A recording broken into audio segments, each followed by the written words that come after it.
દોસ્તો, લોથલમાં મળી આવેલ હાડપિંજર પરથી જાણી શકાય છે કે ત્યાં અગ્નિ સંસ્કાર અને દફનવિધિ બંને અંતિમ ક્રિયાઓ પ્રચલિત હશે.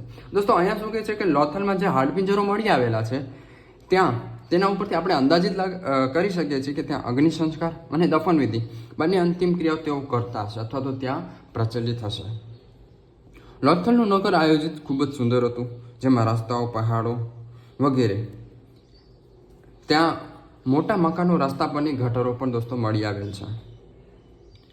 મકાનોમાં મોટા સ્નાનગૃહો મળી આવ્યા છે. દોસ્તો, નાહવા માટે ત્યાં એક સ્નાનગૃહો પણ મળી આવેલા છે.